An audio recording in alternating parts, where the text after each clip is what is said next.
Good evening, ladies and gentlemen.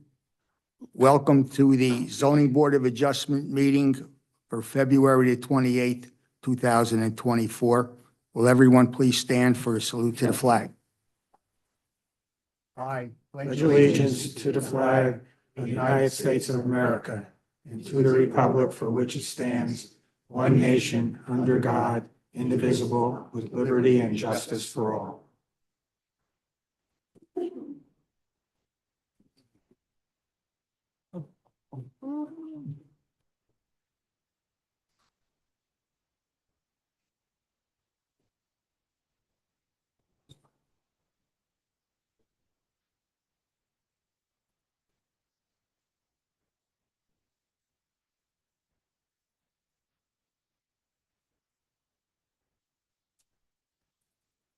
Notice of the meeting has been satisfied in accordance with Chapter 231, PL 1975, by advertising in the Home News Tribune, notifying the Sentinel Publishing Company and the Star Ledger, and also posting on the bulletin board and filing with the Borough Clerk. Roll call. Mr. Green. Here. Mr. Kaczynski. Here. Mr. Esposito. Here. Mr. Emma. Here. Mr. Bella. Here. Mrs. Gottstein. Here. Ms. Giasondi. Here. Before we start tonight's meeting, I want to inform the board that two changes were made by the mayor and council concerning our zoning board of adjustment on Monday night, February 26th, 2024.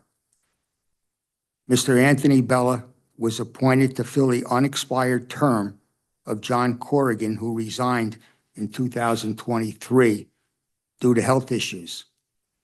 This is a regular appointment and not an alternate spot appointment.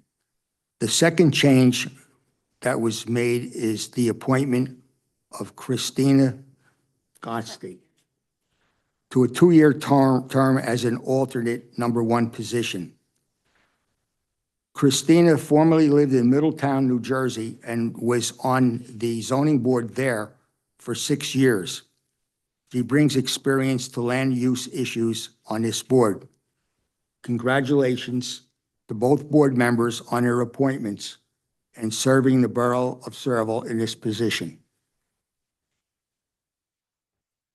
Now to get on to our regular board meeting, our first case is 23-22, which is Lumbido LLC, 3191 Bordentown Avenue.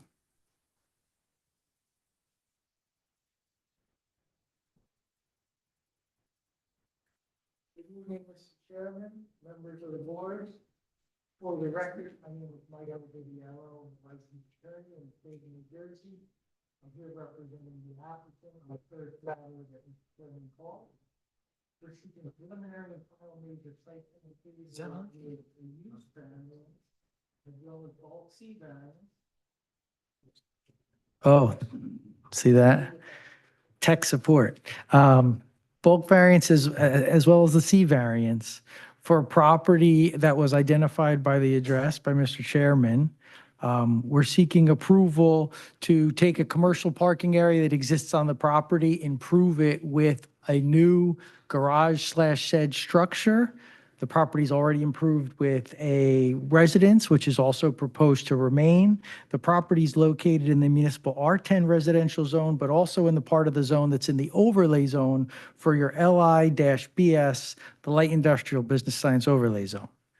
So I have with me here for direct testimony proposed a civil engineer who prepared the plan, as well as a professional planner who's here to talk about what burden the applicant is under requesting this relief.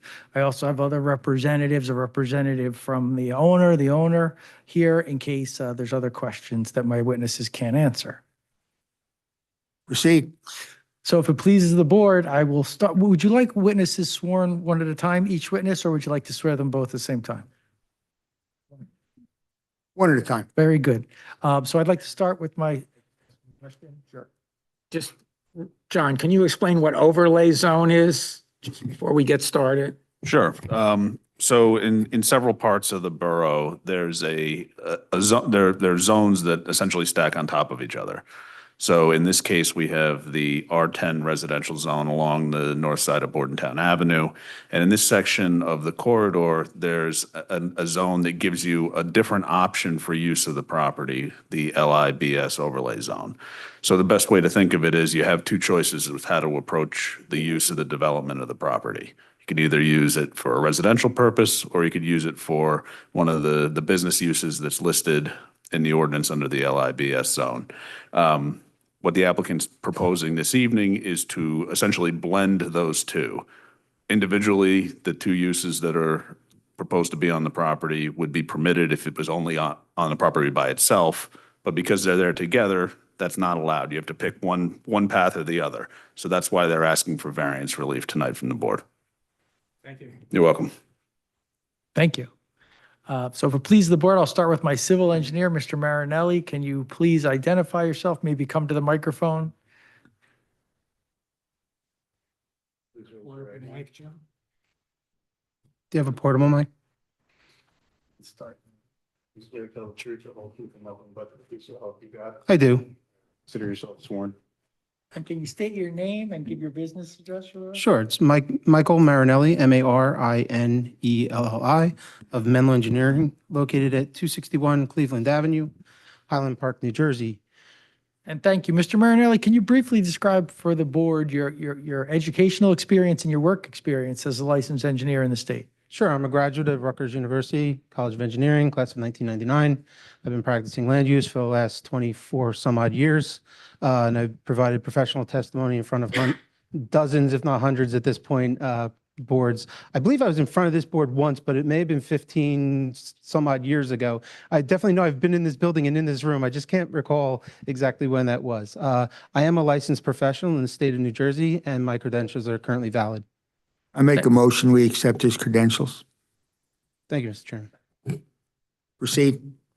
Thank you, Mr. Chairman. Mr. Marinelli, the application plans and the exhibits that you have with you tonight, they were prepared by Menlo or others under their direction and control, is that That's correct? correct. Yes. And so using the exhibits, and we're going to have to pause now and again to mark what you might be referring to, so we have a good record here. But using the exhibits like you described for the board, what exists there presently, and then we'll talk about what's proposed.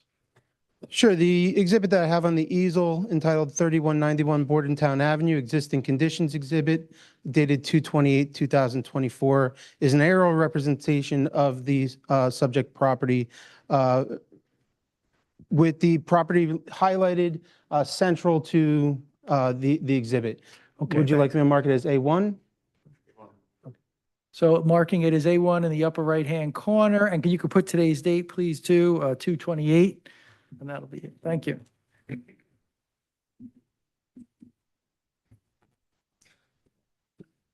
Okay, so the subject property is a lot designated as Lot 3 in Block 29 on tax maps of the Borough of Sayreville. Property commonly known as 3191 Bordentown Avenue is on the northwest side of Bordentown Avenue between the railroad crossing and Sophie Street to the north. You'll see a dashed line that runs along left to right along the bottom of the exhibit. That's actually the municipal boundary. So this property resides right on the municipal boundary between the Borough of Sayreville, which is on the north portion of this exhibit, and the Township of Bold Bridge directly to the south. The property is, the property overall is 0.87 acres, is located entirely within the R10 residential zone with the light industrial business service, or LIBS zone overlay. As you can see, the site is developed in the existing condition.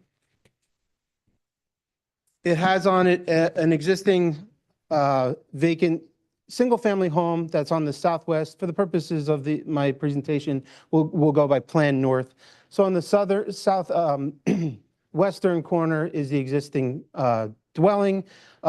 In the northeast corner, you'll see another gray area. That's an existing garage that is also on this site. You can see there's a 21-foot driveway along on the immediate southeast corner that provides access to a large parking area. and continued driveway that has both access to the single-family home and the existing garage. To briefly describe the surrounding areas, there's a residential subdivision immediately to the north, 2 lots of which abut this particular property. There's a residence immediately to the east, as well as to the west. But there's a mixture, as you can see, as you extend further east and west, more commercial uses along Bordentown Avenue. I believe the planner is going to get into more detail as it relates to the neighboring uses. The existing home is a 4-bedroom home, and the existing garage is 881 square feet, and seems to have been part of a previous business that resided here, because as you can see, there's existing pavement and enough parking spaces for roughly 12 cars in the rear.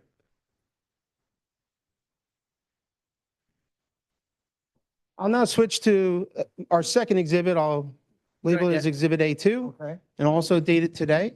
Yes, please. And can you describe it?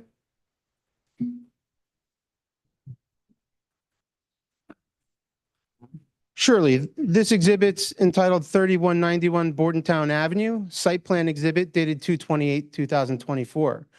This is the same aerial representation you saw in Exhibit A1, but the site plan improvements have been superimposed so that the board can understand what's being proposed to modify the site, as well as the lighting and landscaping have been turned on so you can see the buffering that has been added. What the applicant proposes to do, and if you refer to the north side of the site, immediately adjacent to the existing, now the lighter shade is the existing shed superimposed. There's no trees over it on this particular exhibit. But immediately to the west of that is a brown rectangle along the north side of the property. That is a proposed 8-door garage. Okay, that garage is 2,217 square feet and 15 feet high, which complies with, the height complies with the township ordinance. What the applicant intends to do here is reoccupy the single-family home with residents, but utilize this site as a satellite to his existing building and operation in the city of New Brunswick. The applicant is involved with a company called Reliable Carbonic Company. What they do is they distribute CO2 canisters to different restaurants or anybody really who needs it for beverage purposes, including soda distribution, beer distribution for bars, or any ancillary food beverage distribution. So primarily, though, they're just moving canisters of CO2 inert gas from location to location. As I said, their main facility is in New Brunswick.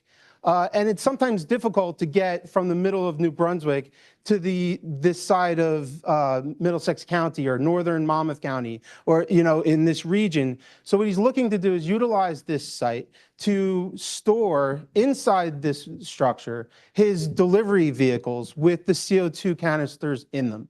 So all of the filling and processing and all of that will happen off-site at his New Brunswick facility. But in order to help stage deliveries of those containers, they'll be stored at this particular property. So you'll note on the site plan, we call for only 8 vehicles per day. That's the 8 employees that are going to come to this site, drop their car, take the delivery vehicle from the garage, make their deliveries, and then return in the evening to get their own personal car. And the 8 is the maximum, right? It may That's not correct. always be 8. 8 would be the maximum at any one time. Yeah, I believe you only, at the present date, is going to have 4 or 5, but would like to have the capacity to do 8 And at this facility. also, in addition to the CO2 you mentioned, there's some nitrogen also, which we're all breathing right now, but you can't forget your nitro cold brews that Starbucks and everything's putting in coffees and everything now. So they need gas canisters at even coffee shops to make those drinks. So that's another gas, but again, another inert gas. That's correct. So these are all inert gases that are used in the beverage industry. Again, they'll be stored here on an overnight capacity and then delivered the next day. The hours of operation for this facility are normal business hours, 9:30 to 4:30. Again, this will be used more of a satellite to his existing building. So no real business, office, or anything are going to be present on this site. It's really going to be for the storage of vehicles that are intended to deliver to their customers. As far as other improvements, you'll note that we've modified some of the pavement area in order to include an ADA accessible space, which doesn't currently exist on site. The lighter gray area are the areas of pavement that we're going to disturb. Again, it's for minor grading around the site and providing for adequate access. The site doesn't anticipate any delivery of large vehicles. They would have their normal box truck, Amazon, and even the residents there would probably have those types of deliveries. We have provided for a dumpster enclosure, as is required by the borough, with an adequate turning radius to get in and out of there. That area, as you can see, it is striped gore for that turnaround of the trash receptacle truck, but it could also be used in an emergency for, a delivery of any kind of box truck that may be present on the site. Immediately south of the 8 doors, now the doors will all face, Bordentown Avenue. And then across from them, we're providing 14 parking spaces, which will include the 8 necessary for the on-site employees, as well as the 4-bedroom residence that is there. And that meets the ordinance requirement for both uses consecutively, should they all be used or utilized at the same time. The applicant will, of course, repair the existing asphalt and restripe it as necessary per the proposed site plan. As I stated, we'll also take this opportunity to improve the site with ADA parking.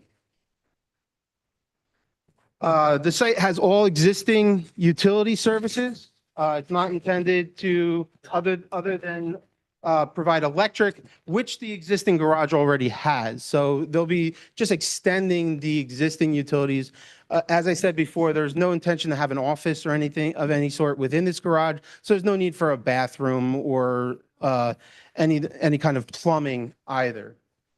You also note we've improved the lighting and landscape on this project. Paying special attention to the surrounding residences by providing a row of evergreens along the residential boundaries. We've also included additional shade trees to help some of the open green space with some more deciduous type. And the applicant has proposed to beautify the existing residence with some ground plantings and shrubbery along that existing structure. In all, we're providing 4 shade trees and maintaining 15 existing shade trees on site, providing 57 new evergreen trees, 31 shrubs, and over 150 ground plantings on this property. So the applicant is beautifying the site significantly. From a lighting standpoint, we're proposing 4 pole-mounted, dark sky compliant LED fixtures that are mounted at 16 foot high, and 2 wall-mounted LED fixtures that are mounted at 12 foot high. One thing I will note, there is a waiver request being sought this evening for a light spillage for the light immediately adjacent to the driveway near where it connects to Bordentown Avenue. This is to adequately light this area. In the winter months when it's dark at 5 o'clock and the business is still operating, they'd like to have safe egress. You'll note, though, that it's not really adjacent to any existing residential structure. Even though the residence is nearby, it is in the rear of the property, and it's near 10 feet higher in elevation than the driveway in this location. The site, as it exists today, has retaining walls along both the northern and eastern property line where it abuts the residential. From a stormwater management perspective, we are asking for a design waiver to not provide curbing because we want the water to flow as it does today. What we are doing to meet stormwater management rules is replacing pavement area impervious coverage with building area impervious coverage. So it'll be a cleaner runoff than what exists on the site today. There is no increase in pavement. In fact, we're removing close to 10 feet of pavement behind this existing garage to, one, improve the buffer to the rear residents immediately to our north, and to offset the additional pavement that was necessary for the proposed dumpster location. But there's a net reduction, a very small net reduction in overall impervious coverage. So we don't require any stormwater management. We are also under the quarter-acre threshold and the acre full disturbance. So the BMP manual and that stormwater management rule is not triggered.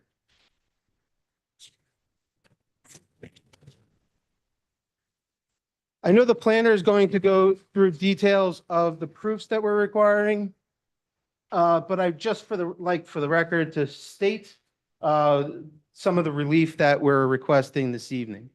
There are existing nonconformances for lot coverage, 46.3% where 40 max is permitted. Again, this is not changing. It remains the same in the proposed condition. Driveway width, 21.1 feet where 30 foot is required for a two-way driveway. Again, this is the driveway connection on the southeast corner of the property that accesses Bordentown Avenue. Again, it's very limited trips. We're talking about 8 vehicles a day in, 8 vehicles a day out, 16 if you count them leaving in their van and leaving in their car later, but only 8 in the peak morning, 8 in the peak evening. So it's relatively low trip generation, and it's been utilized as a commercial property in the past and worked effectively in that manner. Driveway setback, 0 feet where 10-foot minimum is required. That same driveway runs right along the property line. So there's no existing setback to the existing driveway, and that will be maintained. And finally, the 5-foot residential buffer. Again, there's no more than 5 feet anywhere on site. We have made sure that there's at least 5 feet now in the proposed condition, but a residential buffer of 50 feet is required on this particular site. The bulk variances we're requiring are for the structure itself. We have 3,098 square feet. We're 150 foot max. Now, the existing garage, as I stated, is 880 some odd square feet. So the existing garage actually already surpasses what would be permitted for an accessory structure in the R10 zone. So we're seeking relief this evening for the additional square footage in order to get that equipment that could be stored on the existing asphalt in the open immediately adjacent to the residence. But now it'll be both secure and not visible interior to the building should you grant this approval. And finally, there's a few design waivers, one being for a loading berth for a commercial property. Again, the use does not require any tractor trailer type deliveries. It would simply be box, and I already provided testimony as to how that could adequately turn around in the trash enclosure area. I already spoke to the light level at the property line. To be more specific, we are requesting relief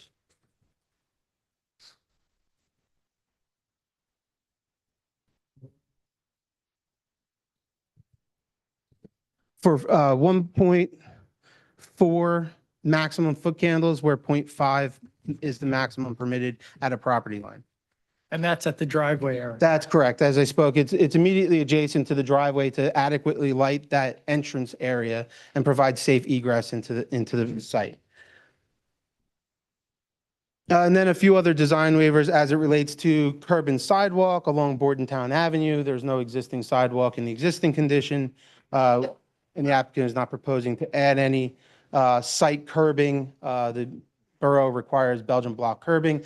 But whenever you take an existing site and try to retrofit in new curbing while maintaining structures, you end up cutting off runoff in different areas. And then you either have to figure out how to mitigate that you've redirected that runoff in another area or collect it in some manner. And there isn't any existing drainage structures immediately along the frontage of this property that we would be able to accommodate that. So we're seeking relief for providing curbing. Where the vehicles will immediately abut the grass, you'll note that we did add curb stops so that cars aren't running over the grass areas in this proposed parking lot. But there is no full curb that would cut off the existing drainage pattern that exists today. And as I spoke to before, the final is the driveway setback. Again, this is an existing condition of 0 where along the eastern property line where more is required. Thank you. Thank you. That's all I have. Should the board have any questions, I'd be happy to answer them. Would you like to ask questions of this witness, or would you like us to both witness questions at the end, or? I do have a few questions I'd like to ask. Maybe it has to be addressed by someone else or maybe you. That's okay. Ask away and we'll figure it out. It's vans, correct? Is your transportation, it's not They have both tractor vans and trailers? trucks, correctly, and pickup trucks. Okay. The house that's there, who's living in that house now, or is it So- unoccupied? Currently, the house is vacant. So the applicant bought this property not that long ago. Since the applicants bought the property, they haven't had a chance to really renovate the existing house, fix it up, new carpet and stuff like that. Some of that's been done, but not all of it. So they don't have a new residential occupant in it yet. So as tonight, nobody's living there. But as you know, and you heard on the testimony, before this, there was a resident there and the rear area was used. The owner had a trucking company that was parking trucks back there and stuff like that. So we would propose to continue the residential use, and instead of just parking the trucks outside like they were before, the proposal is to somewhat neaten up the site and enclose some of that in the shed. The house in the future, is your intention to rent it out to someone, or is it going to be connected to the business where there's going to be an office within? No, yeah, it would be for residential use and it would almost certainly be rented out. I can't tell you that the owner of the property might have a mother-in-law that comes into town and says, I need a place to live, and he's got to kick his tenant out if he can do that. But yes, it would most likely be rented out. Okay, but the house will have nothing to do with the business That's, itself? that's correct. Okay. That is correct. Which is actually why we're here this evening, because we have two principal uses. Two principal uses on the same lot. Had it been used as an office, then we would fit under the criteria of the overlay zone, having an office Yeah. with ancillary parking and Yes. storage. But the reason we're here in front of the zoning board seeking use variance approval is because we're requesting two principal uses. And it creates a little confusion with the zoning ordinance because you heard him talk about the size of the garage and exceeding the accessory use size. But we are here asking for the variance if the board chose to grant it for two principal uses, in which case, even though we want to give you that figure and have you know that, really technically wouldn't be an accessory at that point. It would be the second principal use. But still, we want the board to have all the figures and the numbers, no matter how you look at it. We want you to be able to analyze it in both sections of your zoning ordinance. And my last question is, you said that the business will be operating Monday to Friday. So is that, am I to assume that there'll be no business on the weekend, Saturday and Sunday? That's Yeah, correct. That's correct. I have no further questions. Anyone from the board have questions? I apologize if you already went over this. From the back of the proposed garage to the back property line, how many feet is that? The rear setback is, to the accessory structure, is 17.7 feet. 17.7 feet to the back of the property Garage. line. And then you said that there's a retaining wall that runs along the back? There is, yes. How high is that retaining wall again? It varies from 0. A majority of it is approximately 4 feet tall, and then it has a 6-foot solid fence above it. So there's generally an existing 10-foot screen along the rear of the property. So just to clarify, the subject property that we're talking about tonight is a little bit is a little bit lower than those surrounding properties. Yeah. It's a good deal lower. Oh, Yes. Mr. Chairman, let me just clarify those numbers. I think the 17.7 is the side yard setback from the I existing garage. apologize. Yeah, 22.8. 22.8.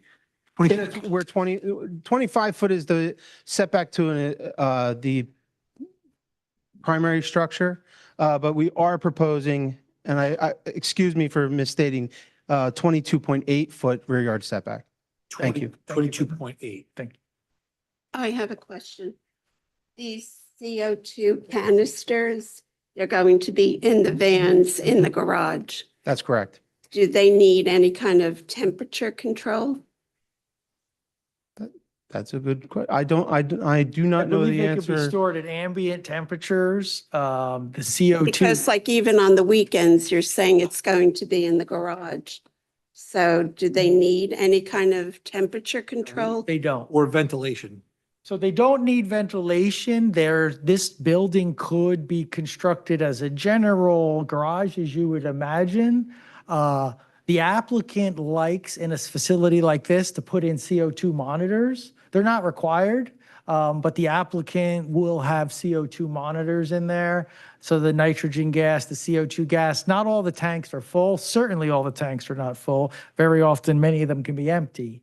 But I hope that answers your question. Mr. Chairman, in addition, I think this application is going to have to get appropriate permits from the Borough Construction Office, which means review by the construction officials and the fire officials. So if there's any specific requirements concerning the storage of that material, Certainly. that would be required by the borough. And my only concern is, and if I remember correctly, CO2 lays low. And so it'll seek the lowest point. So I was worried about the neighbor in the back, but I don't know about the to the side. Is that also a residential? To the immediate east, yes. East, yes. That retaining wall is a little bit more To the east? significant. Oh, to the east? That's the owner of the Yeah, dance so- studio, I think. So yes, this is the owner of the dance studio that's Over further to there. the west. But along that property line, there's a little bit more of a significant, it's more like a 5-6 foot retaining wall along that property line. So the residential houses are higher than the They garage. are. I have one question. 2,200 square feet is your actual garage. You're allowing room for growth, which is smart. Is there any plans, or will there be any plans, if you don't grow, to sublease some of that space out to another company? No, there's no plans. Right now, the plan would be to have one commercial entity to the rear of the property, obviously a residential use person in the front, but no, right now it would be one entity that would be in the back. Thank not you. Multiple. So inside the garage, there's no wall separation? Right, it wouldn't be the, those HVAC guys that are always trying to sign a lease so they could store some of their pipe on your property and stuff. I have other clients that we've had to stop them from doing that. Back to the CO2 tanks, do they have relief valves in case it's, I believe they all have burst valves on the tops of the tank all have safety valves, yes. Any other questions? I have one. Sure. Can you repeat about the dumpster that's going to be on the property in the driveway? Surely. So it's actually highlighted in white, so it's a little bit easier for everybody to see from far away. But it's behind the existing residence. That is new pavement or new impervious coverage that I was speaking of earlier that we're replacing with the removal of asphalt to the immediate north. You'll see there's a large area of striping immediately in front of it, so no cars can park in front of that. And what we've done is run a truck movement plan. We have softwares that allow you to maneuver vehicles, and a trash vehicle will be able to enter the site, turn in, pick up the container, back out, and exit the site in a safe manner. back to the canisters or, oh, go Yes. ahead, go Oh, ahead. I'm sorry, no. Anthony. I have a question for John. How many of the dual uses are properties are in town? With any of them in the past? We have a few locations where these types of overlay zones exist. I mean, this stretch of Bordentown Avenue is a mixture. And I think traditionally this property has had multiple uses on it, perhaps. If you just look at kind of the aerial of this neighborhood, you'll see this pattern of kind of a house up front and some larger garages in the back or larger parking areas that wouldn't be typical of a residential area. We have another overlay zone along Washington Road that has a kind of mix as well of some smaller commercial establishments and residences. It's a few pockets of town, and it's not uncommon for older development patterns where things have been this way a long time, and there's a recognition that you want to allow that to continue in some ways. Mr. Chairman, also, as was indicated, this used to be a trucking facility. The owner lived in the house in the front. He stored larger tractor trailer vehicles in the back. So this is less intense than what used to be there years ago. He had the 800 square foot garage was pre-existing, so he had they were stored outside in the back, which is why it was paved almost to the fence line behind the residential properties. So he's actually removing a lot of that pavement and storing the trucks now in a garage. I think there was a question here. Yeah. Yeah, So, the tanks. yeah, the fill factory is in New Brunswick. Can you just describe how the tanks get to this site and how the empty tanks get back? So the tanks are the trucks that we talked about are designed to carry the tanks. The trucks have racks that are designed to carry the tanks. So whether they're empty tanks or full tanks, they'd be moving on and off this site in those trucks. They'd either be filled at one of the applicant's other facilities, or maybe even he'll go to a third-party facility or something for fill. These are low-pressure tanks. Like, I don't know if there's any scuba divers in the audience. A scuba tank's about 3,000 PSI. So 3,000 PSI for your average scuba tank. These are like 700 PSI at most. Just getting the carbonation into the beer and stuff like that. You don't need quite as much pressure. So there's no tractor trailer that is ushering these tanks back and forth? Correct. Okay. These trucks, right, the smaller trucks that would have these on their racks would be coming with them or leaving with them. There'd be no larger vehicle that says, okay, here's a bunch for your little trucks to take. And that's a good question, yeah. The tanks vary in height. Some of them are pretty small. Some of them go up a little bit taller.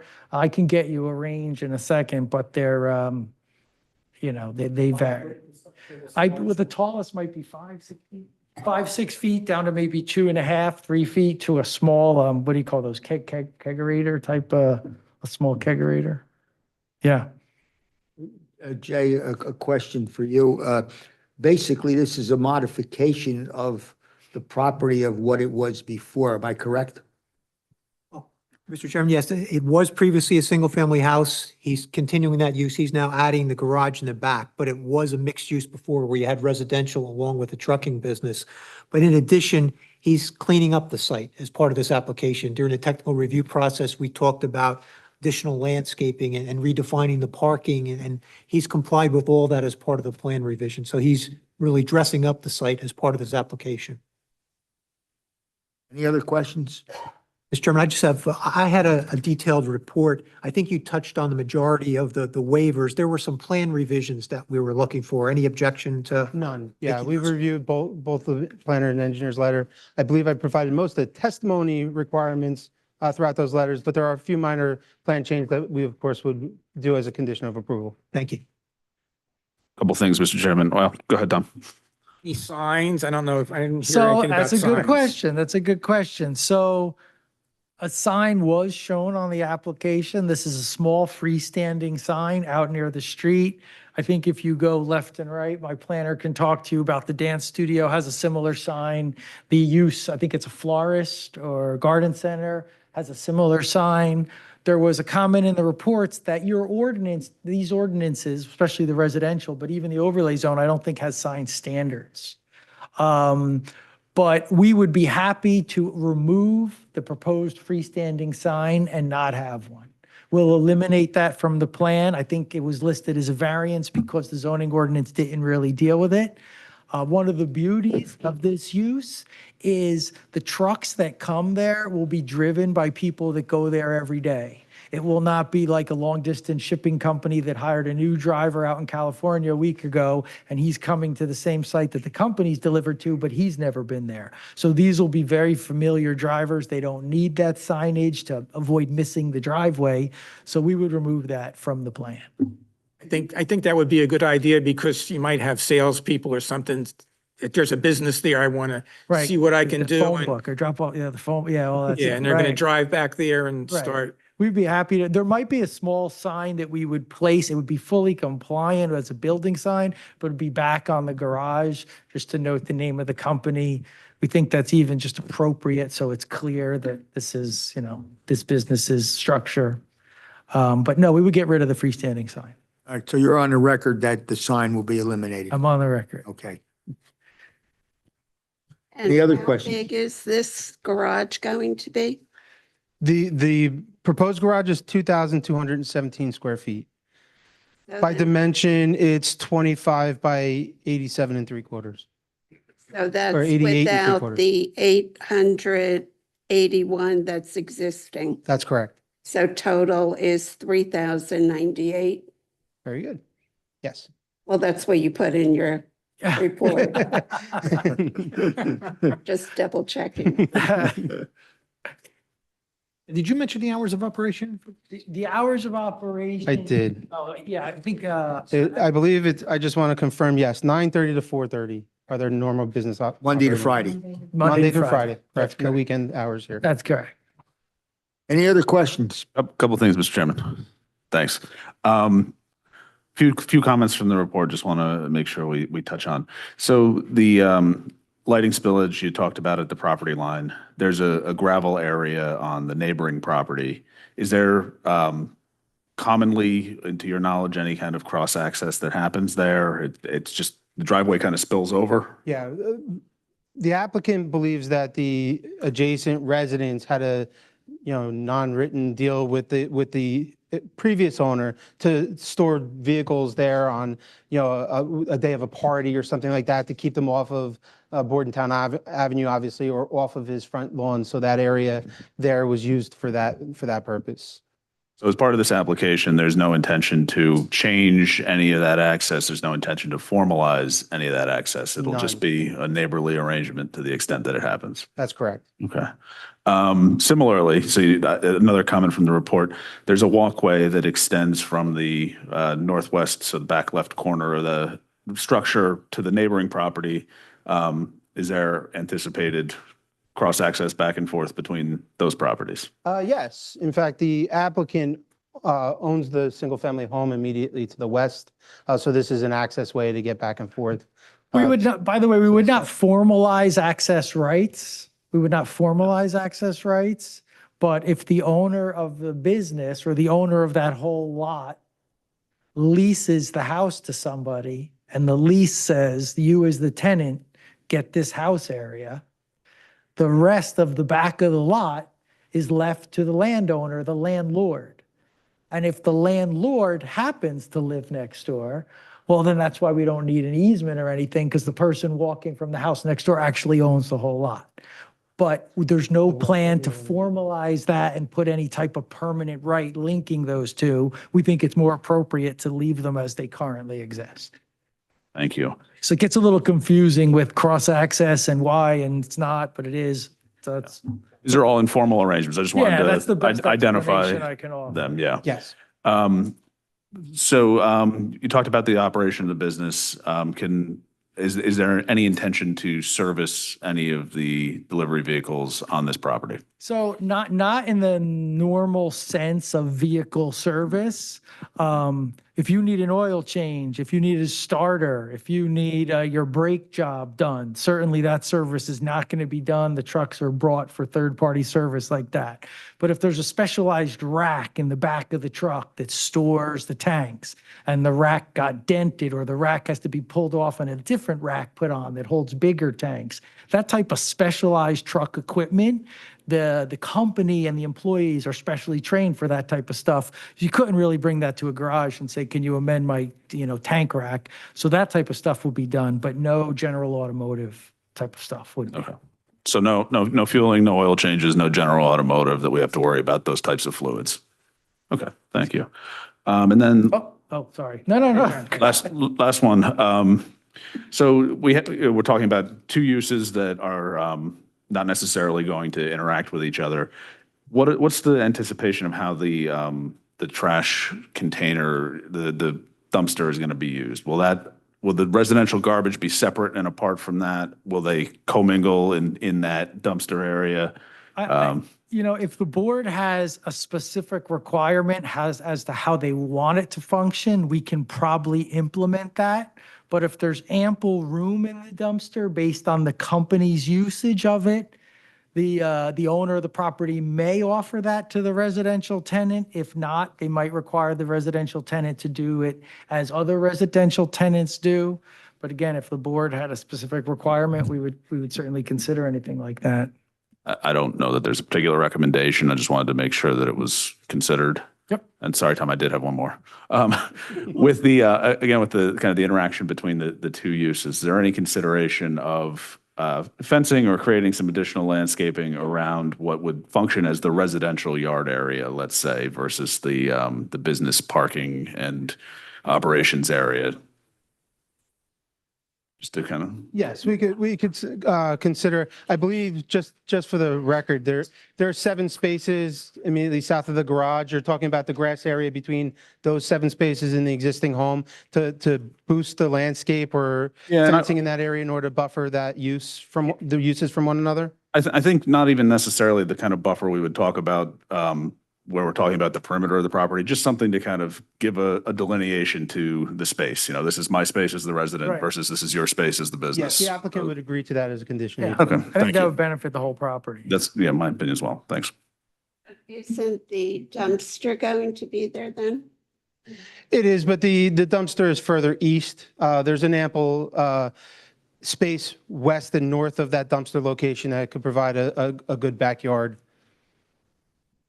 Existing garage, is that for the residents? No, not in the back right corner or the north corner, no. That's for the business? That's always been part of the trucking business there, and that would be continued as part of the business, not part of the residence. Will there be any office space within the garage? None is proposed. No, there's none proposed. Just bays for the vehicles. Nowadays, even a desk with a phone, everybody just gets called on their cell phone. So, it's generally phone just wouldn't ring if it was sitting there. Any other questions? You have anyone else I would like to briefly present my planner. She will talk to the board about what burden the applicant's under for this type of relief and whether or not she feels the applicant's met that burden. So I'll present, which one, Miss Allen? Boost you up. Okay, that's fine. You swear to tell the truth, the whole truth, and nothing but the truth, so help you God. Yes, I do. Do yourself some. Good evening. My name is Barbara Allen. I'm a licensed professional planner in the state of New Jersey and an AICP. I've worked with Beacon Planning since 2008, and I've worked my way up to principal. I've testified throughout New Jersey before. It also has to be hundreds of boards at this time. I've been licensed since 2015. make a motion to accept her credentials? Proceed. So Ms. Allen, I have a few quick questions for you. Have you reviewed the application that was submitted? Yes, I have. And you reviewed the exhibits and heard the testimony that was presented tonight? Yes, I have. Okay, and have you also reviewed the municipal master plan and municipal zoning ordinance? Yes, I have. Okay. So based on that foundation and based on that information, I'd like you to just describe for the board what burden the applicant's under regarding the relief that's requested tonight and whether, in your opinion, this application would meet that burden. I would love to. This evening, we're requesting a D1 use variance in order to permit two principal uses at the subject property. This is often referred to as the Medici test, and I will be testifying under particular suitability, that the site is particularly suited for the use. Before I delve into all the Medici criteria, I do like to go through the community's master plan. And I noted that goals and objectives include encourage the maintenance of existing business community and provide for desirable new commercial development, and continue to encourage and promote economic reuse of existing structures.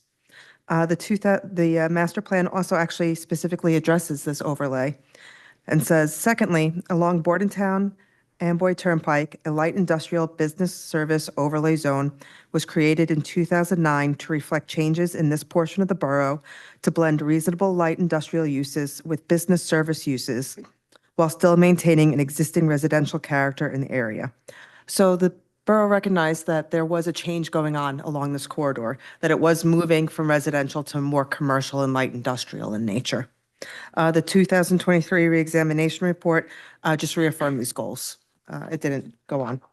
I also looked to the municipal land use law for purposes of zoning, and I would opine that it further M, to encourage coordination of the various public and private procedures and activities shaping land development with a view of lessening the cost of such development into more efficient use of land. So this dual use of the site already exists, and it makes sense to reutilize these existing resources such as the expanded parking area, the existing residential home. With respect to the D variance, as I said, I would opine that this fulfills under particular suitability. First off, the parcel is actually very much oversized for the district.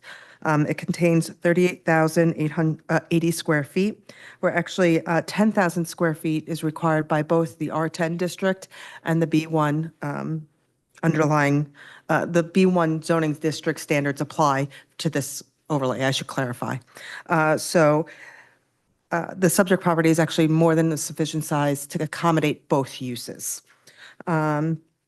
Additionally, we're proposing to continue an operation that has historically happened at the site, meaning there's always been a residential in the front and there's commercial use in the rear. As was testified to, the prior operation of the site was actually more intense as it was a trucking operation and vehicles were stored on the open pavement in the backyard. In this instance, an 8-bay storage building is proposed so that we can bring those vehicles inside and clean up the property. I also note that the commercial operations are very complementary to the residential hours. So we're looking at a 9 to 5 operation, has a max of 8 people coming and going. That means that evenings, or mornings, weekends, there's nobody visiting that property. It's just left to the resident in that home. We must also address the Medici reconciliation, wherein why this use wasn't anticipated in the district. So the master plan actually does acknowledge that there is a transition happening along this roadway. It just didn't anticipate that maybe it coexisted on one site at that time. With respect to the negative criteria, I do not see any. The zone anticipates both uses, and both uses can be accommodated on site. There's sufficient parking, circulation on the property, and as I mentioned, it is oversized. With respect to the bulk variances, I'd like to discuss each one at a time. The first one is the buffering to the rear and the side property line, which would be the western property line. With respect to the rear, I do note that he is eliminating pavement that is behind that existing garage, and he's installing landscaping along that rear area. And also there is the topographic change where the residential structures are located higher than the subject property. With respect to the 5-foot wide buffer area to the west, this is a limited space along the garage where the garage is situated. And actually that neighboring property, although residential, actually has a garage in that similar area that also has a very small setback to the property line. So we're not necessarily intruding into their visual. It's more of a same on either side type of situation. With respect to the insufficient loading spaces, 1 loading space is required where none is proposed. The trucks are going to be situated within the storage building, so there's no need to have a large loading area for them to unload or gain materials. And the employees will just park in the regular parking stalls. Signage, we're not proposing a sign anymore. A maximum accessory building area. 398 square feet proposed, where 881 square feet exists and 150 square feet is permitted. That's some intense wind. So this standard is with respect to the R10 district. The business overlay or the light industrial overlay district doesn't actually have this standard. So it is kind of unique in that you're kind of balancing the two standards. In this instance, we are requesting that this is a commercial use. The building itself will comply with the accessory building height. It will not exceed 15 feet. And because of the slope and topographic changes and the proposed landscaping, we believe there's sufficient buffering for any residential use that's nearby. With respect to the waivers, the first one is the driveway width. Again, this driveway width is existing and is proposed to remain. It has proved sufficient for prior uses of the site, including the more intense trucking operation. The site lighting was also discussed, and this was, again, at the entrance to the site to provide safe ingress and egress. Curbing along Bordentown Avenue and sidewalks, these are not conditions that exist on neighboring properties, so we're proposing to keep the consistency of there's no sidewalks, there's no curbing. Design waiver as for curbing on site, as was noted by the engineer, we're seeking to keep the stormwater drainage pattern as it is today, and that wheel stops will be provided where appropriate so that cars don't come on to like lawn areas or intrude. A design waiver for sidewalks throughout the site. They're not necessarily needed in this instance. It is just truck parking and employee parking. There's no one coming from off-site. There's no retail operations. There's no need for them to have a safe crosswalk through a parking lot.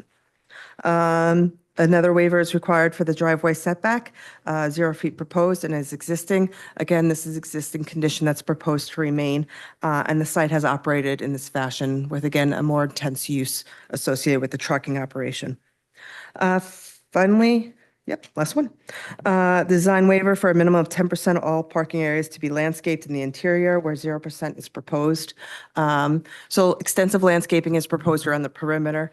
Due to the limited size of the parking area, it makes more sense and is more efficient to actually allow that landscaping to be around the perimeter. With respect to substantial detriment with these bulk variances, I do not see any. The majority of them are existing conditions that will be either improved with the application or presented de minimis impact. It will not generate, the proposed reutilization of the site will not generate any additional noise, traffic, or trash above that anticipated within the district, and that's already been accommodated by the site.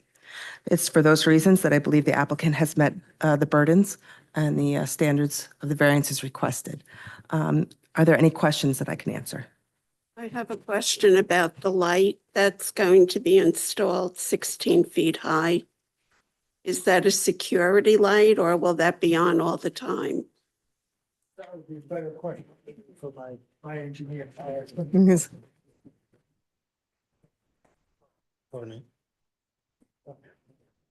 Okay. Sorry. I believe the question is regarding the lighting and whether it be on all the time. It is not intended to have evening hours here, but the applicant, of course, would like to have some lighting on during the evening hours for security purposes. Because sometimes if you have a light that high, it could be offensive to the neighbors. Understood. I Because think it's I provided 16 feet. my testimony. The light that we're speaking of is in the lower right corner of the property immediately adjacent to Bordentown Avenue. The nearest residence is much further north and much higher in elevation. Their finished floor is roughly 10 feet above the grade at this location. So where the light is mounted is almost going to be at eye level and casting down. Not that it'll be completely invisible, but I don't think it's a particular nuisance to the adjacent property. And we think it's appropriate for this area and enhances safety, but if you wanted us to not have it on all the time, then I mean, we think it's appropriate and enhances safety. Could landscaping light achieve the same purpose? Well, it couldn't generate the same amount of light. So, I mean, it's all relative, but not the same light, no. There's also a commercial use across the street, a big commercial use across the street, municipal boundary line across the street. So we think as long as it's not a nuisance to surrounding residential uses, which we don't believe it will be, it's all it's a house side shields and dark sky compliant.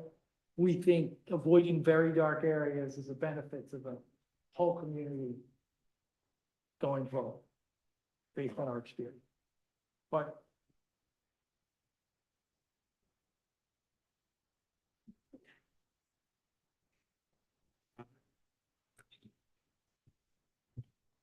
Do you have any other witnesses? we don't have any other witnesses, Mr. Chairman. I appreciate the board's time. We're certainly here to all answer any additional questions. We have whatever information we would hope you would need, we'd be able to provide. I think we've given you the complete overview, but if you have more questions, I won't really burden the board with a summary, except to say, as you've heard testimony, it's an existing use with commercial trucking use in the back, residential use up front. We think the proposed use sort of de-intensifies the commercial use to the back, makes it a little neater, cleaner. We're part of the community. The landowner, the applicant, the property owner also has his residence in the community. So we look forward to the opportunity to stay in the community and ask the board to vote yes, please.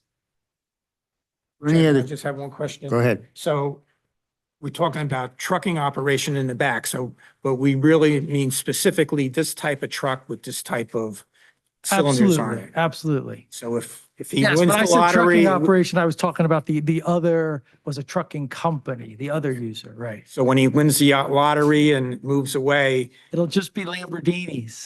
okay. It'll just be Lamborghinis then. So other trucking outfits can't move in without approvals from us. Yeah, I mean, this is the proposed trucks that we have proposed now. Yes, the company, that's the company that would operate there. That's all true. Any other questions? Seeing no other questions, I want to open this application to the public. Is there anyone from the public who wishes to speak in reference to this application, 3191 Bordentown Avenue? Not seeing anyone from the public wishing to speak, I will close the public portion. I also just want to point out one last item. The lighting levels that we're talking about in that area, it's not even 2-foot candles. So at a property line in a residential zone, it's not unusual to see 0.5-foot candles at the residential property line. But again, we're talking about the portion of our property line that's literally our driveway exit, and we're not even talking 2-foot candles. But again, if the board wanted something different there, we, yes. Okay, yeah, Yeah, I think the light is fine. as you please. Hearing all the testimony and no one from the public, what's the decision of the board in reference to this application? Mr. Chairman, I move that the application be approved. Second.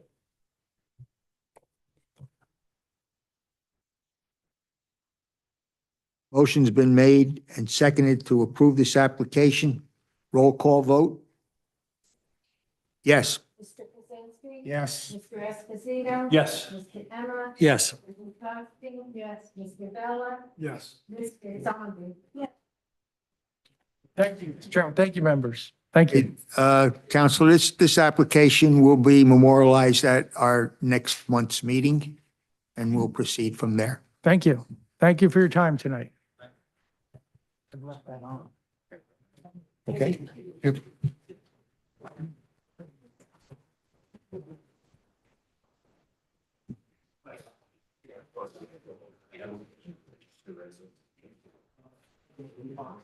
Yeah.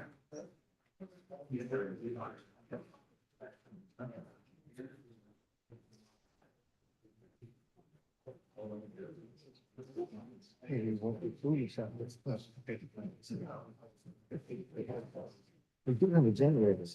Yeah. We're not gonna get lucky enough.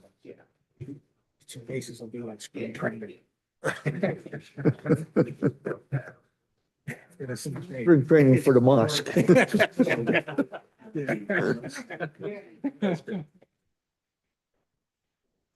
I'm going for that meeting to make sure that we don't get it over here.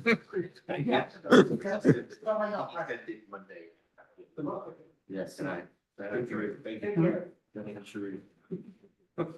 Okay, our next application is case 2323, which is 1788 Route 35 North. Mr. Chairman, good evening. Good evening. Nice to see you. Nice to see members of the board. David Himmelman. I am the attorney for the applicant, Sayani Realty Holding Company. And just to give a brief opening statement, Mr. Chairman, and then we could proceed with our witnesses. As you know from the application, the applicant seeks preliminary and final major site plan and use variance approval. For the record, the property is identified as Block 536, lots 84 to 88. And as you know from the application materials, the property is located at 1788 Route 35, of course, here in Saraville. The total area of the property that we're talking about is 12,793 square feet, or about approximately 2.94 acres. The applicant is here this evening in connection with to construct a proposed new canopy over the subject property. The applicant did previously construct certain improvements on the property, including a new island with 3 pumps. And after consultation with your zoning officer, Mr. Mashansky, he correctly advised the applicant that he had to proceed to this board for a variance because it triggered the conditional use variance, which is in your B3 highway business zone. And as you know, from Mr. Barry's memorandum, gasoline stations are permitted use with conditions. And since we technically can't satisfy all those conditions, it triggers a use variance, or D3 is required. As you know from just historical discussions on this particular type of variance, the applicant has the burden to demonstrate not only that it clearly cannot satisfy all the conditions, but it doesn't necessarily mean that the applicant need show that the site is particularly suitable for the use, primarily because the use is already permitted under your particular zone. It's just we can't satisfy the conditions, therefore a D3 conditional use variance is needed.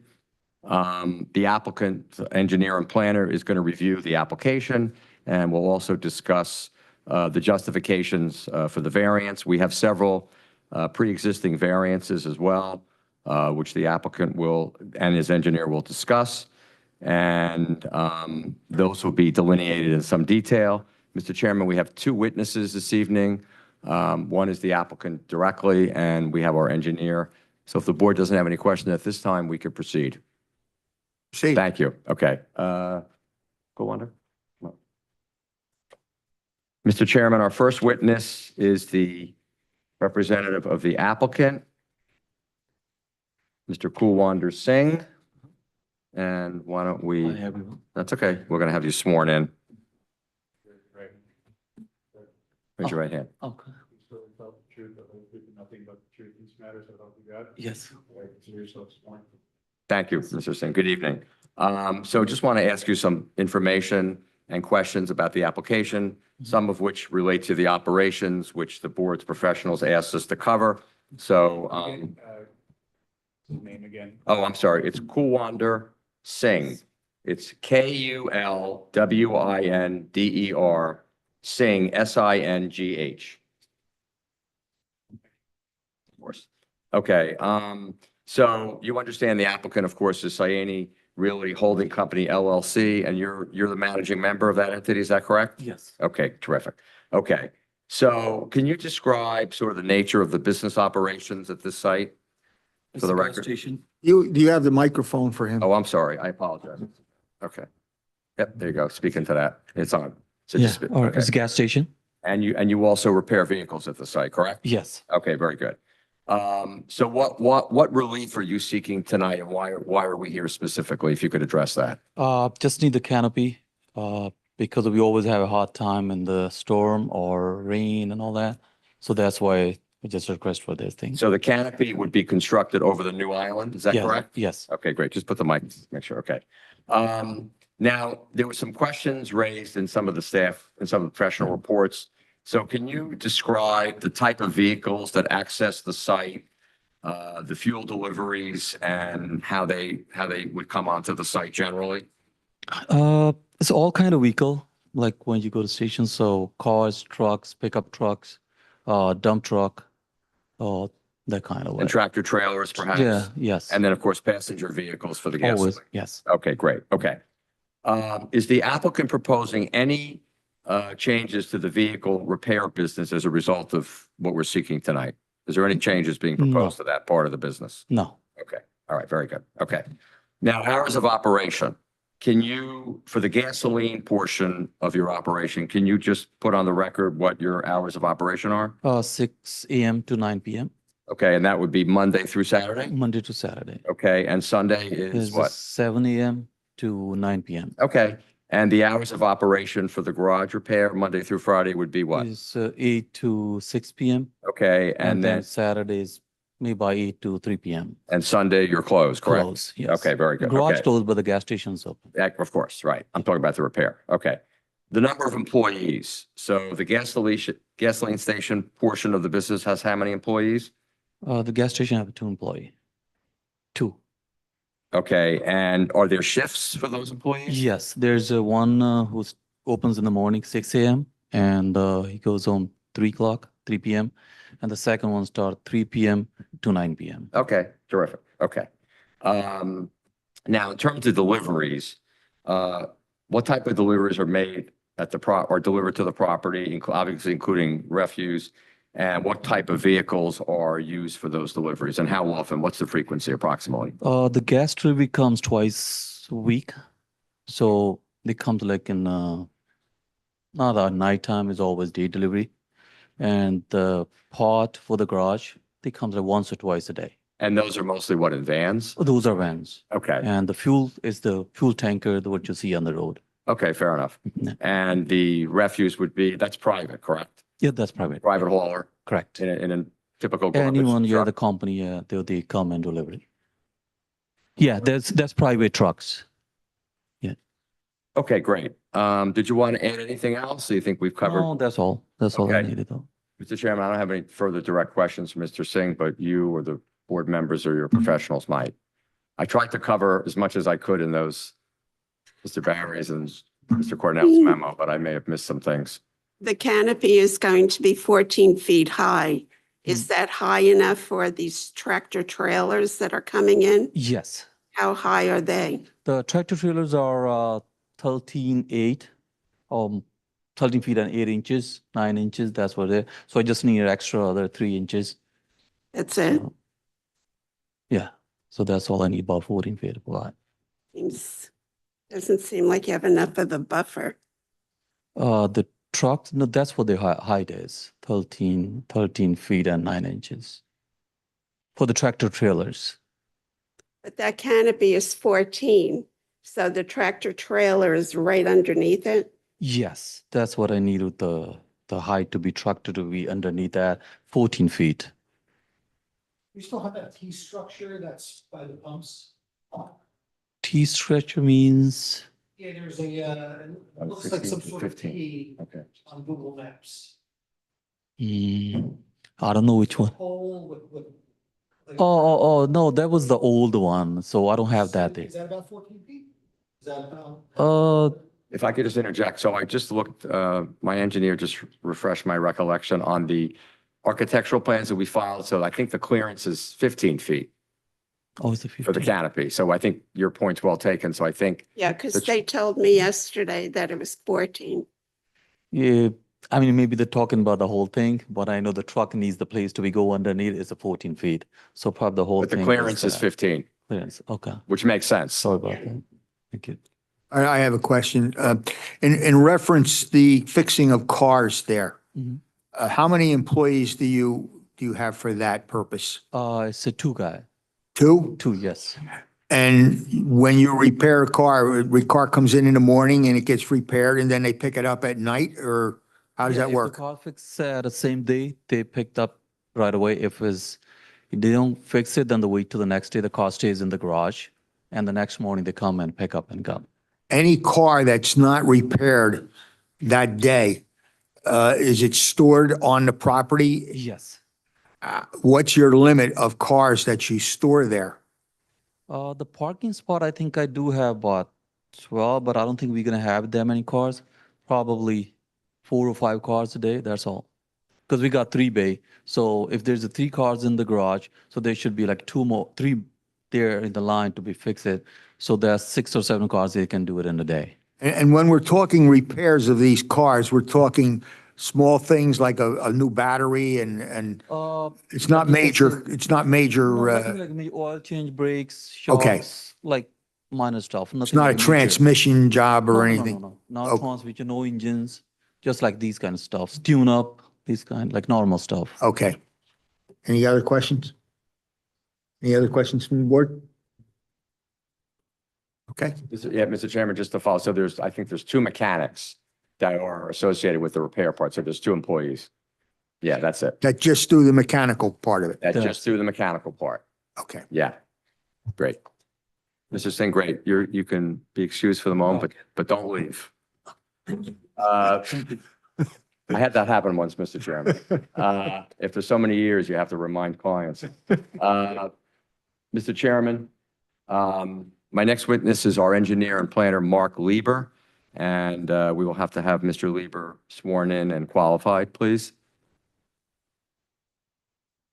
Give him a chance to set up. And we do have some handouts also, Mr. Chairman.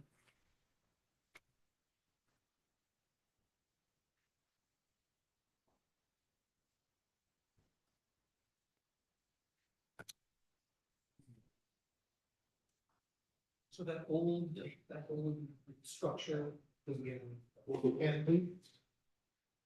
that's got 15. The old one, yes, but the new one there'll be a clearance of 15 feet. Yeah.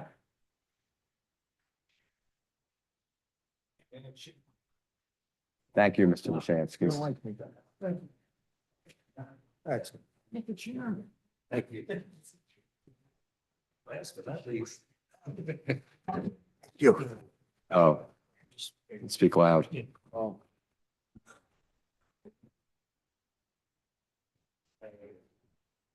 Leader, the Ranger, I think, you swear to tell us the whole truth, and nothing but the truth. So help you God. Yes, I do.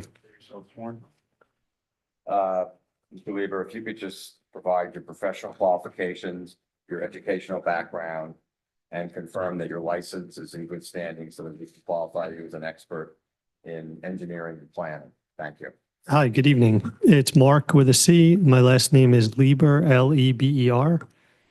I've actually been to this board before, but Mr. Lieber, weren't you here a couple of months ago with Dr. Spinizzola testifying? correct. We accept your credentials. Thank you. Thank you.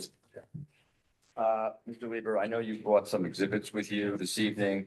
So I think, Mr. Fisher, I think we'd have to have those marked as A1, and those are a series of photographs that were taken recently? Today. Okay, great. So, Mr. Lieber, what I would ask you to do is obviously start with those exhibits, and then if you could, do you have any other exhibits you want to hand out? There were 2, right? Yeah. Yeah, there was like the colored rendering of the site plan, correct? So we'll mark that, Mr. Fisher, A2. Okay, Mr. Lieber, if you would go over the proposed application and what the applicant is specifically seeking relief for, both in terms of the site plan aspect, and then we can get into the variance relief and of course address the professional review memorandums as well. So I will turn it over to you. Thank you. You've heard already, the address is 1788 Route 35. It's block 536. It's a conglomeration of lots 84 to 88. Essentially what the project is for is to install a canopy over the gas island. And we're also going to propose a trash enclosure on the right side of the building, as well as some restriping of the parking lot, installation of some plants. There was work done on this property recently. All the concrete surfacing is brand new. All the asphalt is brand new, as well as the pumps and the little kiosk there for the operator. We took these photos on A1 this morning. I just want to go through them. So top photo on the first page is the building that's there presently. On the bottom, you'll notice in the distance, there's a liquor store, and that's Highway 35 on the left. In the center of the photo, you'll see the new pumps with the kiosk. On the next page, you'll notice in the foreground, there's some new asphalt. And you see the side of the building. There's also a little car vacuum on the left, and there's a pylon sign that's to be remain unchanged. Then on the bottom photo, you'll notice the right side of the building, and in the foreground on the right is a dumpster. There's actually two of them there. That's going to be relocated into the new trash enclosure, which will be in the back of this picture near the white fence. Moving on to the last page. Again, this is the left side of the building. I just took this picture to show you that all this concrete is brand new. And on the bottom, you'll see one of the pumps. It's pay at the pump. It's a more modern type pump that was there than was previously there. And in essence, all this was done to modernize the gas station. And I think that the canopy is really the missing piece. Not only does it provide modernization, it would be useful on a night like tonight. And the lighting is also an additional safety feature that keeps this area well lit. Now, there's a couple of items with the conditional use that I want to point out. First of all, and this comes from section 2685B3, the minimum lot size for this use is 20,000 square feet, and the lot size today is 12,973 square feet, so we fall short of what's required for this use at this location. On minimum lot width, the minimum required is 100 feet, and we have 82 feet. So once again, we're deficient on that requirement. There's another item about no more than 3 gasoline stations located within a mile. And we did very careful measurements for that, and we actually do comply. There's stations at 812 Route 35. That's a BP. And then 1949 Route 35, also BP. So we are okay with the no more than 3 stations in a mile. The next item is service stations shall not be located within 500 feet of an institutional or public use or house of worship. We comply with that. And there's a requirement to screen the outdoors, including where there's storage areas, and we do have a solid white fence, so I feel we comply with that as well. The next item is all areas not covered by buildings and pavement shall be landscaped and maintained. The site has very limited area for any landscaping, and there was a little history on this because they had a prior approval from many years ago that required a landscape strip in the back and on the sides. Unfortunately, those plantings were never completed, so as part of this plan, I'm showing the plantings along that landscape strip, which is really only 2.5 feet wide, but this entire property is pretty much impervious today. Next, location of gasoline pumps. They're not to be nearer than 25 feet to a right-of-way line and at least 50 feet from a residential zone. These pumps, which were installed in the same location as the prior pumps, are about 16 feet from the property line and 48 feet from the residential zone. So again, that's another nonconformity. There is an item here about the sale of used cars and the storage of unlicensed vehicles. That does not take place on the property. And then there's ancillary convenience items on site, which I believe are limited to in the shop in the front. What other items do you sell? Convenience? Typical that you would find with a service station. And then moving on to the bulk requirements of the zone, which is the B3 zone. We're requesting a relief in the canopy placement. We dimensioned that to be about 4.9 feet to the street right-of-way, which does not meet the front yard setback. For a building in the zone, the front yard setback would be 50 feet. I wasn't really sure how to classify the canopy, if it was a principal building setback or if it was considered an accessory. But either way, I think we do need relief because even if it was an accessory, it's not allowed in the front yard. So I want to point that out. And then lastly, all impervious. The zone requires no more than 85% lot coverage, and we're at 93.4% coverage. As I stated, it's mostly an existing condition. The property is an older service station, and while I don't know for sure, but it could possibly predate that requirement, but nonetheless, we do need relief. Now, with regard to parking, the calculation is for a service station, you provide 4 spaces for each bay plus 2 per service vehicle. So there's 3 bays in the building, times 4 is 12 spaces. And the operator has 1 flatbed truck and 1 RV service vehicle, which would necessitate another 4 spots. So 12 plus 4 is 16 spaces. And we're able to provide 11 spaces on the site. One of the 11 spaces is an EV-ready space. So if there was a 1 space credit, you could say we have 12 where we need 16. So again, we need relief on parking. One of the things I found interesting is that these photos which were taken today don't show any cars on the property.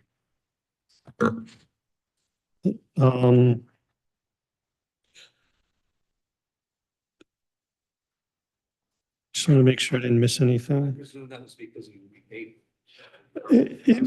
It was paved quite a few weeks ago. I just presumed it was, nobody's empty. You'd be bankrupt. Is it usually that empty? No, actually, we're closed for like 4 or 5 months. Okay. So the customer we have, they'll come, so once the summer comes, the doors are open. we Okay. start getting more questions. So there's been a gap in service then, but it was repaved many weeks ago. Yeah. One thing I do want to add, which didn't make it onto the plans, was there was a question if there were any signs proposed on the canopy. And the truth is, we would like to have 1 sign on the canopy, which faces Highway 35. It's 36 square feet.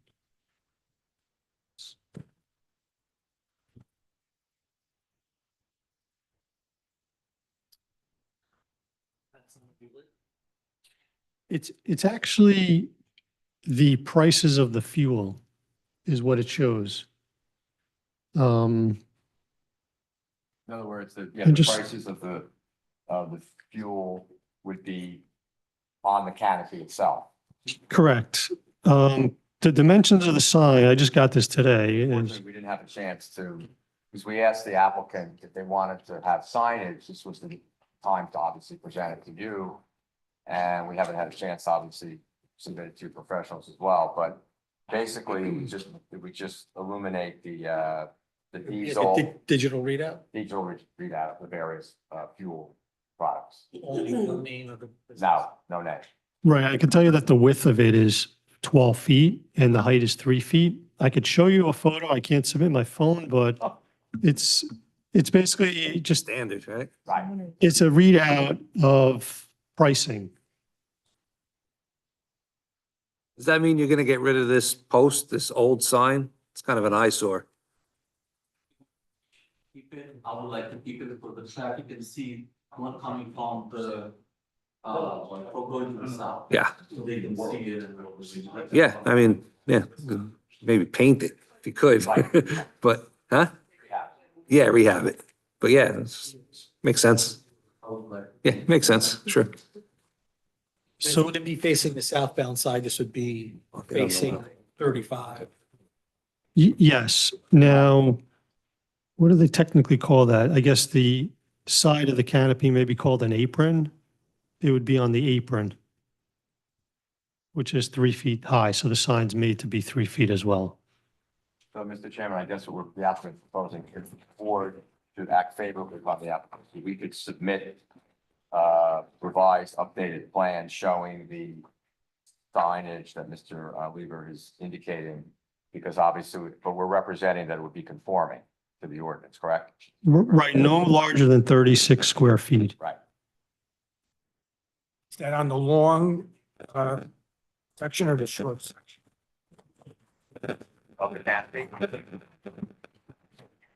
It's on the shorter section. If you're looking at my plan, it'd be on the right. On the shorter section on the right side. So it is facing the southbound, the northbound side. Yeah. Um, So they can see it I wanna coming make a from record. behind them. Yeah, okay.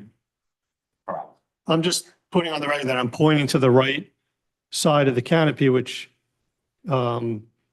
is facing the bottom of the plan sheet. And this sign is the prices, correct? Like a BP station has, they give the prices. And that's a digital, okay. And that's a digital thing. And that'll fluctuate according to the prices. Gotcha. Hopefully it'll go down. And the canopy, it won't be adding any more structure to the canopy. It just fits within the existing canopy. Okay. Now, there was one other item. There was a question about an above-ground oil tank on the east of the building. That's a waste oil tank that's associated with the garage, and the tank would remain.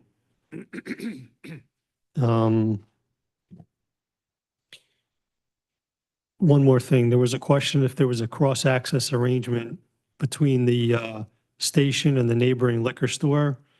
I don't believe there is, and it might even predate this owner. Right. You have anything to add? or- No, I mean, I think there may have been informal arrangement, but there's been nothing for the record. And it's pretty much existed for years. So now if you look at A2, what I had done is anything on the property that's currently covered in concrete, I made beige. Anything that's covered in asphalt, I made gray. The existing building, I just outlined with the red, and then the canopy, I colored the whole thing red. So it's, centered directly over the pump island and the kiosk. And then we had provided a lighting plan as the last page of our drawing set. And I do want to note that when you have lighting standards for things like parking lots and pedestrian walkways and commercial uses, usually the lighting levels are much, much lower than what's proposed under a gas station canopy. And you might have noticed that just through driving that canopies are very well lit. So if we do exceed what's allowed in the ordinance, it's relief that we would need because when we do lighting under canopies for fuel stations, we try to adhere to the International Illuminating Society, I think it's called, what their recommendations are for proper lighting levels. And they govern all kinds of uses. They've required and recommended lighting levels within school classrooms, within public places, things of that nature. And unfortunately, under gas station canopies, it's going to be more than a half a foot candle. How's it going to affect your? You're saying it's going to be big. There is lighting out there today. I don't know how bright that lighting is, but what I could say is that the gas station closes at 9, I believe. And when a station's closed, the canopy goes dark. So it wouldn't be on after hours. But it opens at 6. I mean, in the winter, it'll still be dark out. Those don't illuminate much light, do they? No. Aren't they LED? They're LED. I mean, the lighting levels are 10-foot candles. I mean, this room might be 30-foot candles right now. Are the lights within the canopy They're recessed, and pointing down? correct. So they're not going to be lighting up the backyard of the neighbors? No, in fact, the ground lighting level readings as you move toward Hustling Place, they quickly drop down to 0-foot candles on the ground.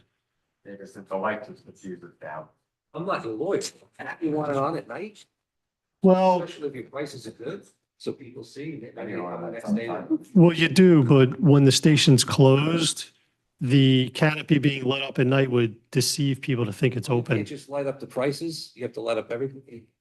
The prices will be lit up. The prices could be lit, but the under lighting on the canopy will be dark. Yeah. The canopy lighting on the perimeter. Understood. No, would of be- course. Yeah, right. Absolutely, You're yeah. right. Yeah, I thought you were shutting everything. I mean, I want the prices. No, I think the pricing probably stays on, but I think Mr. Lieber's point is the lighting around the perimeter of the canopy would be off. Okay, thank you.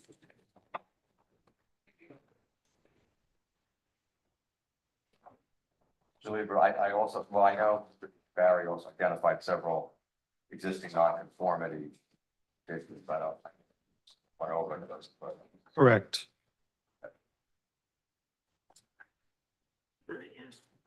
There's also a memo from, But yeah, and Jim. then, right, we want to turn to Mr. Cornell's memo.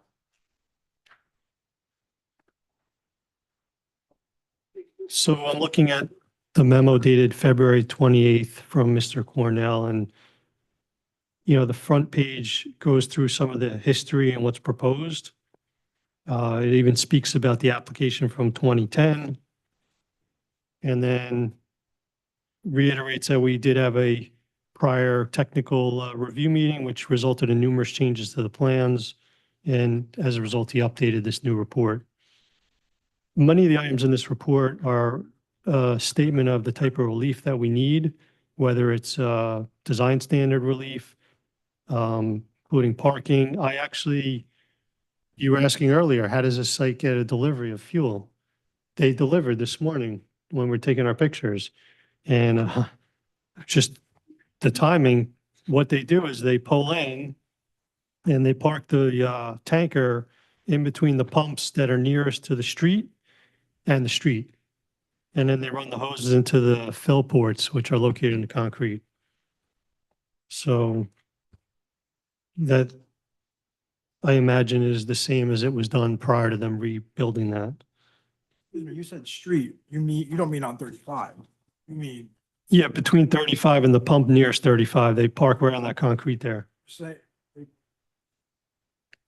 park on the concrete, not in the live lane. You're saying where are they parking? He'd be parking to block the fueling positions that are facing 35. Yeah, not in 35. So that's- No, he's on the property. There was a item about a deed of consolidation. That seems to be no issue. We'll just have to get a new tax block and lot number. Just seeing which other ones. Chairman, just to add to that, throughout our report, I think majority of the waivers were discussed and majority are also pre-existing. Yeah. I think that if you go to item C4, just talks about the handicap spot. It appears that where it's located, it's in an area where you don't meet the 24-foot aisle width. So I don't know if you can reconfigure that to maybe provide a more accessible handicap spot. I looked at that. I could move it down, but I'd lose a parking spot as well. I was trying to take advantage of the fact that I could have my van accessible aisle adjacent to the trash area, which was kind of like a dead corner. But unfortunately, the depth of the spot leaves me only 21 feet to the building corner where we should really have 24. The previous application had it on the opposite side of the building in that section of parking where you've got 4 located. I don't know if that's. If I do that, I'll still lose 1 spot because where the van accessible aisle is would not become a spot. I think the original plan acknowledged that, and rather than having public access where you had the 21 foot, you had employee parking. So I don't know if you want to designate. Oh, I see. Yeah, designate those as employee parking. That way it's less of a concern with the 21-foot aisle. Yeah, I think I could do that actually.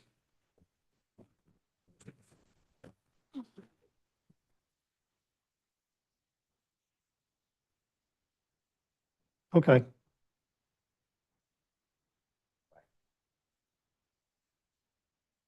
Okay, got it. So we would just put those. Thank you. Right, so I'll still get 11 in the end. And then that was it. I mean, with regard to the various waivers and the relief that we need, a lot of this is related to the existing condition, but I think that given the work that was already done and the amount invested into this property, making it nicer, I think the canopy is also an enhancement. I think it serves a few positives, to the both aesthetics and the safety and the operation of the site. All modern gas stations have these canopies. It's not unusual. And this being an older station, I think it would look much nicer and would be beneficial to the owner to have this. So I don't think there's any substantial detriment here with the addition of the canopy. I do have a question that you kind of talked about before. Reading Jay Cornell's report on section 4, it was discovered that the improvements required by the board in 2010. What we're saying now with this application is we're incorporating the incident of 2010 into the present time, so everything will be taken care of at one time. Is that correct? It is, yes. Mr. Chairman, we met at the TRC meeting. Mr. Cornell did point that out. And yeah, and Mr. Cornell had recommended that Mr. Lieber reflect all of those improvements that were not fully implemented from the 2010, that he revised the site plan and to show those improvements. So should the board act favorably, those improvements are reflected on the plan and would be incorporated in any resolution and requirement and burden on the applicant. I agree. So when we vote, it's going to be the entire package Correct. from 2010 to now. That's correct. Okay. And right, absolutely.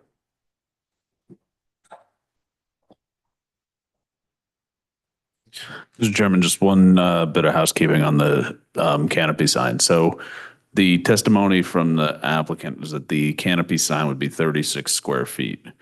I took a look at what the Borough Code permits for gas stations, and it allows for 25% of the area of the canopy facade.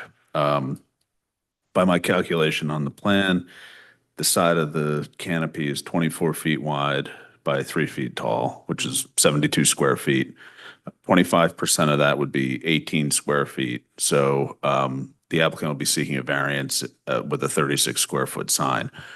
I don't have any objection to that. I just wanted to make it clear for the record so that there's no confusion if the board chooses to grant that variance that the applicant needs. And the applicant would agree to seek that removed.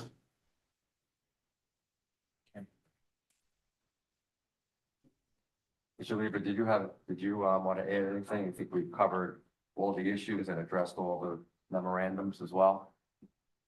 No, unless there's questions. Chairman, I don't know if you have any questions. I think you have. But for now, barriers, board members may have questions. Mr. Lieber. Anybody have any more questions for Mr. Lieber? So is this a use variance or bulk variance? Conditional use. Just This clear is that a conditional use, so it's E3 conditional use. And technically, since we don't meet all the conditions, and Mr. Lieber went through the conditions and actually was reiterating Mr. Barry's memorandum. He went through all those conditions. We technically don't comply because many of our suspicion is that ordinance was adopted after the station was built. But at the end of the day, under a D3 use variance, because the way the ordinance is written, it's deemed a permitted use, but there are certain conditions, and gasoline stations have specific requirements under your ordinance. So technically, if you don't meet one of those half a dozen conditions, you're triggering a D3 variance. So, and Mr. Barry did a great job going through those in his memorandum. So, but I think to Mr. Lieber's reiterating his testimony, he's basically saying that there's really no detriment here. And you really need not show site suitability specifically because it's a permitted use. you don't have to do the Medici Chester or any of that. Right, because it's conditionally permitted. And quite frankly, I think this canopy is something that will enhance the property itself, and the applicants put a lot of money into this facility and will continue to upgrade and also implement the 2010 improvements, as the chairman indicated, and also paint the sign. So that's basically on that issue, yes. John, any comments? I don't think the standard is as high for a D3 as it is for a D1. It's not. And in this case, the conditions that the applicant's not meeting are essentially all related to the size and shape of the property and where the improvements on the property exist today. I mean, we can all acknowledge that there's a gas station there and has been for some time. So there's nothing the applicant can do with this piece of property to come into compliance. So really the wait for the board is to say, are these improvements to the property? Is there any detriment being rendered by what they're proposing? In my opinion, that's relatively benign application and the conditional use standards aren't being worsened. Everything that's not complying with now is going to not comply in the future because the property's not getting any bigger. Thank you. Any other questions for Mr. Lieber? So what would we decide on the size of the sign? I believe they're asking for a variance for 36 square feet, whereas 18 square feet are permitted by the ordinance. Correct. Based upon Mr. Barry's research of the ordinance, I think we technically trigger a variance for the signage. No, I know it Yeah. triggers a variance, but I'd like to know what we're going to approve. Oh, I see what you're saying. 36. Yeah. Sorry.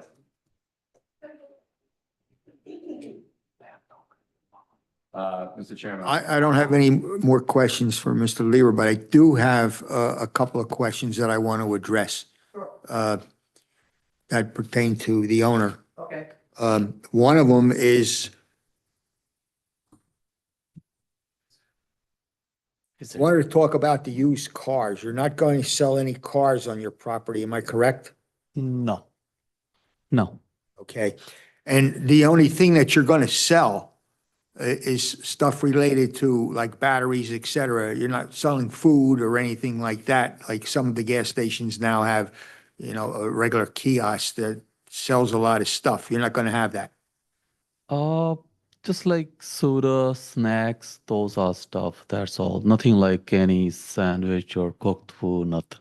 No sandwiches, nothing like that. no. So it's basically when people come in, if they want a soda to take with them or whatever, and that's it. Just It's not going to grab be from a the machine, delicatessen type of situation.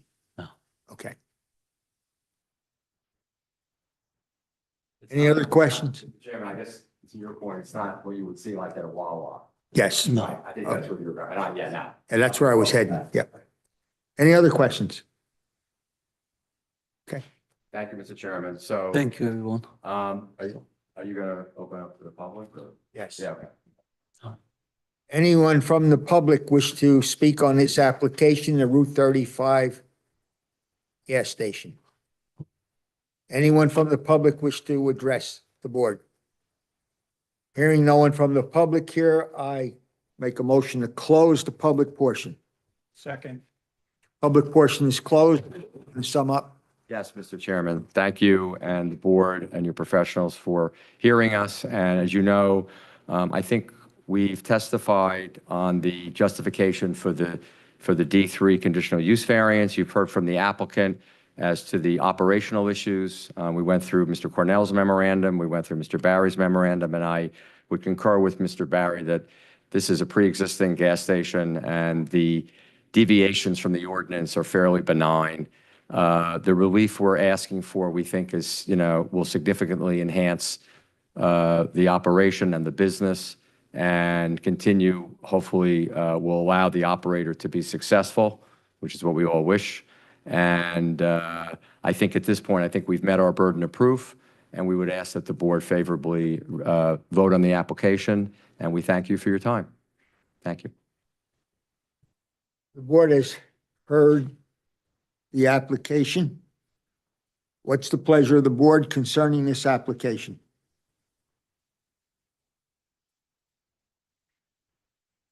I move the application be approved. Second. I have a motion and a second to approve this application. Roll call vote. Mr. Green? Yes. Mr. Kaczynski? Yes. Mr. Esposito? Yes. Mr. Emma? Yes. Mrs. Drosky? Yes. Mr. Della? Yes. Mr. Donovan? Yes. We will memorialize it at our next meeting. Thank you, Mr. Chairman. Nice to see you again. Nice to see the board members, and we look forward to the resolution and for implementing the improvements, and we wish you a very good evening. Thank you. Thank you.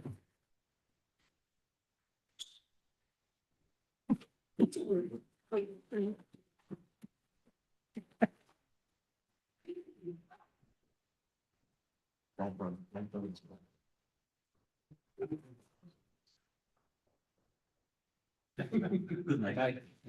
I'll be right back.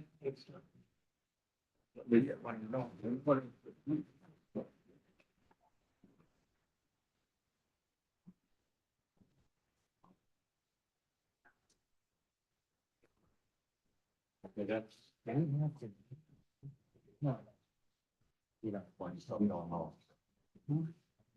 Yeah. No.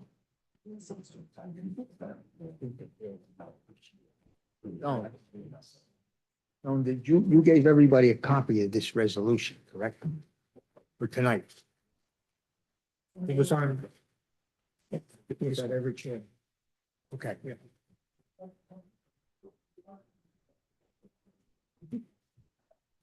All right, the next issue we have is the resolutions, and we do have two of them. Has everyone read the resolution or had a copy of the resolution concerning the application of the continuation of the extension of Main Street? Has everyone had the opportunity to read that resolution? Yes. What's the pleasure of the board in reference this resolution? I move that the resolution be approved as written. Mr. Bellum? Roll call? Mr. Green? Yes. Mr. Kaczynski? Yes. Mr. Esposito? Yes. Mr. Emma? Yes. Mr. Bell? The second one that we have is from last month's meeting. It's the memorialization resolution of the zoning board of the Borough of Somerville making the appointments for the 2024 calendar year. Has everyone had an opportunity to look over that resolution? Yes, sir. Pleasure of the board concerning that resolution. Move to approve as written, please. I have a motion. I need a second. Second. Roll call?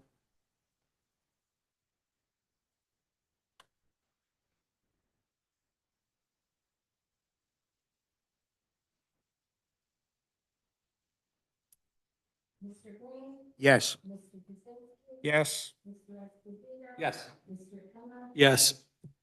Mrs. Brown? Mr. Bell? Yes. Okay, both resolutions have been approved.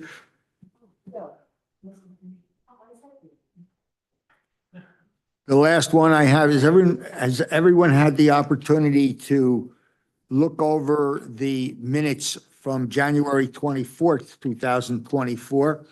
If so, it's your pleasure in reference to the minutes from last month's meeting. Make the motion to approve the minutes. Second.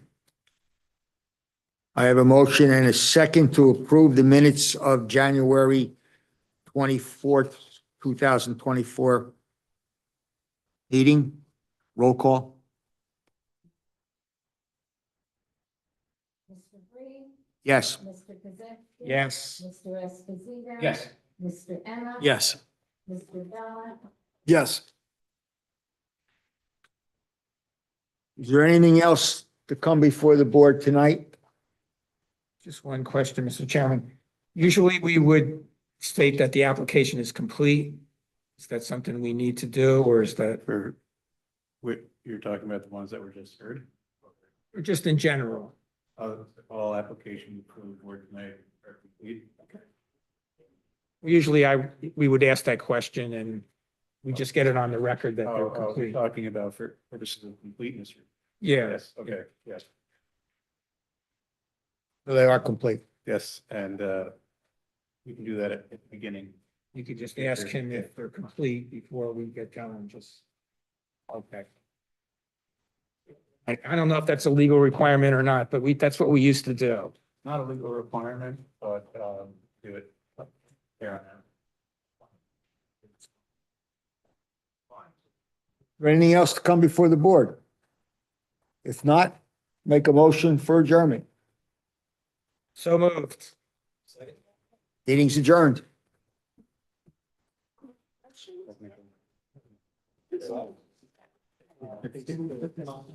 I think we went okay today, didn't we? Oh, yeah. I think we-